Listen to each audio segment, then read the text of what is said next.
October 9th, 1986.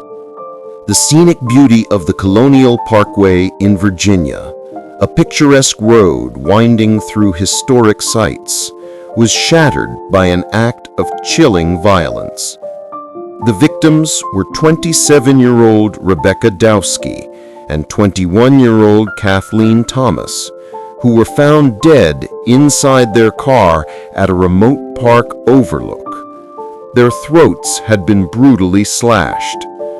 This horrific discovery marked the beginning of a terrifying 3-year reign of terror by an unknown predator, dubbed the Colonial Parkway Killer.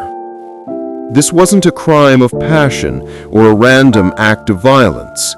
It was the calculated hunting of young couples in secluded spots, transforming romantic outings into deadly traps. This is the story of a shadow figure who exploited the quiet intimacy of Virginia's historic lanes, creating a series of cold cases that continued to haunt the FBI and the communities they terrorized. The profile of the attacks quickly became clear. The killer targeted young couples parked in secluded romantic overlooks along the parkway and surrounding areas. The motive appeared to be domination and sexual sadism, although the specific details varied. The sheer audacity of the killer, repeatedly striking in the same geographic region and using the same modus operandi, MO, suggested a familiarity with the area and a frightening confidence in evading law enforcement. The first murder set a gruesome precedent, signaling that a methodical and ruthless predator was operating in the region, turning one of America's most historic drives into a graveyard. The second attack occurred nearly a year later. On September 20th, 1987, 20-year-old Keith Call and 18-year-old Cassandra Hailey vanished from another secluded parking area near the Colonial Parkway. Their car was found abandoned at the York River overlook. The keys, wallet, and purse were left behind, but the couple was gone, suggesting they were taken against their will, likely at gunpoint. Their disappearance, unlike the first case, left no bodies at the scene, introducing a layer of agonizing uncertainty for their families. For a year and a half, the families held on to a desperate hope, only for the subsequent discovery of their remains to confirm the worst fears of foul play.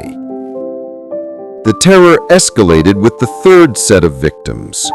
In April 1988, 27-year-old David Knobling and 29-year-old Robin Edwards were found shot dead near the Ragged Island Wildlife Refuge, a short drive from the parkway. They were found near Knobling's truck, but the fact that their bodies were dumped outside of the vehicle suggested the killer may have moved them post-mortem or transported them to a different location after the initial abduction. This case solidified the existence of a serial killer, as the modus operandi of targeting couples in secluded areas was maintained, sending a clear, chilling message to the public that no one was safe. The final and perhaps most confusing attack occurred in September 1989. 25-year-old Daniel Lauer and 24-year-old Anna Maria Phelps vanished from a rest stop off Interstate 64, slightly expanding the geographical reach of the killer. Their vehicle was found abandoned with a flat tire and all their belongings inside. They, like Keith Call and Cassandra Hailey, had vanished without a trace, only for their remains to be found months later in a remote wooded area. The varying degrees of the attacks, some with bodies left at the scene, others involving a lengthy disappearance, suggested a killer who was adapting and becoming more sophisticated, or perhaps the involvement of multiple perpetrators working together. The investigation was plagued by jurisdictional conflicts as the Colonial Parkway runs through multiple counties and National Park Service land, dividing the evidence among different police forces and the FBI.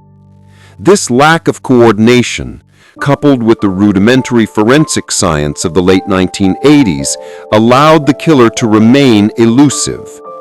Crucial evidence was often not properly preserved, and early leads were sometimes mismanaged. The initial failure to link the cases quickly meant the killer had a longer window of operation before authorities realized they were hunting a serial predator. The FBI eventually took the lead, and the case became a high-priority cold case. The distinct signature of the killer, targeting couples, the use of secluded overlooks, and the pattern of taking or murdering the victims in the car allowed investigators to build a psychological profile. The profile suggested a white male, likely in his 20s or 30s at the time, possibly with a connection to law enforcement or the military due to the remote, structured nature of the parkway and the confidence required to operate there. However, despite the detailed profile, no single suspect was ever definitively identified or charged. The lack of closure and the horrific nature of the crimes prompted families and victim advocates to push for renewed investigation years later. The hope lies with modern forensic technology, specifically DNA analysis. In recent years, the FBI has revisited the evidence, attempting to extract viable DNA from items recovered from the crime scenes and the victims' remains. The search for a DNA profile remains the most promising avenue for unmasking the shadow figure who brought terror to Virginia's historic roads. The Colonial Parkway Killer case has become a staple of true crime lore, symbolizing the terror that can lurk in seemingly safe, everyday environments. It is a chilling reminder of the risk taken by those seeking private moments in public places.